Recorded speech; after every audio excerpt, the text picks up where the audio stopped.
Hey everyone, Edward Johnson with Bender Insurance Solutions. Thank you for joining us today on 2.5, where we ask leaders in our region 2.5 questions on various topics affecting the greater region and beyond. In just a moment, I'll ask today's guests to introduce themselves by telling us who they are, who they work for, and what do they do. Then we'll move on to our 2.5 questions. All right, mystery guest, who are you? Good morning. I'm Tim Mahoney. I'm a principal with Clifton Larson Allen, and I head up our construction practice. Outstanding. Well, thanks for joining us this morning, Tim. And I gotta love our mutual backgrounds here. So Great minds. That's yes, all I can say. no doubt. All right, Tim. So 1 year into COVID-19, how would you gauge your company culture in this new business environment? I think our culture was really strong before, and that helped push us through the year that we've kind of been in lockdown. The hard part is integrating the new team members into your existing culture in this environment. And we have a lot of technology available, and we're starting to open up a little bit. A lot of people are starting to come back into the office, and we're able to get out to our clients a little more than we used to. And so they're integrating really well. The firm has been very supportive of however people want to be comfortable coming back to work, which allows a lot of flexibility, working remotely, coming in when you feel safe.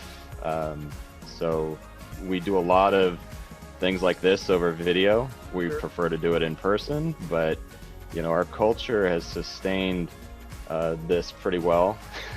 Hopefully it doesn't last too much longer. So it's always better to be able to have those interactive meetings and get in person. But yeah, we've done really well, I think. Nice. So how about a positive or a positive fundamental change to your organization or the industry as a whole as a result of the last year operating in COVID times? I think a positive change is the flexibility that we can now allow people, once they demonstrate the ability to handle that responsibility and be able to work a little more independently. Having people feel comfortable where there's not this, you have to have a physical presence in a chair where I can, monitor you, and give people, especially our younger folks, a little more, freedom in their ability to how they work, when they work. Ultimately, we're a client service firm, so it's always up to our clients how we perform some of these services. But in general, I think the one thing that's come out of it that's positive is that we have learned to work in a more fluid situation, I guess would be the best way to describe it. There's not one way to get the job done anymore.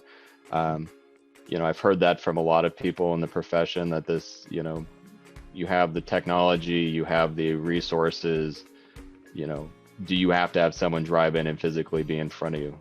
Well, most of the time the answer is no. And so I think our younger folks are really embracing it, because quite honestly, when you go into the office, a lot of times it's generally my generation of people that are used to kind of that routine of coming in and sitting down at the desk every day. Yeah. Hey, I thought we were the younger folks. I used to think that. Now I look around the office and I go, oh man, I'm the old guy now. This isn't any fun. All right, and our point 5 question, always one of a personal nature. Outside of business, what are you looking forward to most when we return to some sense of normalcy? I miss traveling, and we had a lot of trips planned that got canceled, and so we're looking forward. We actually have one planned to head to Europe in June that we're crossing our fingers that we're able to go do. A couple trips later in the fall, so that's really the main thing, the restrictive nature. I know certain places are opening up, but the places we try to go somewhere new as a family, once or twice a year and see something different. It doesn't always have to be far away or expensive. It just has to, we like to go on different adventures, and some of those local ones we've still been able to do, but it'll be nice when it's not quite so crazy trying to get around the country. Yeah, everyone's looking for an opportunity to get away from it. So, well, Tim, thank you so much for joining us today and providing us with your insights. If you're interested in speaking with Tim or want to reach out to him, I'll be sure to include his contact information in the comments below. Please join us again next time when we chat with another business leader on 2.5.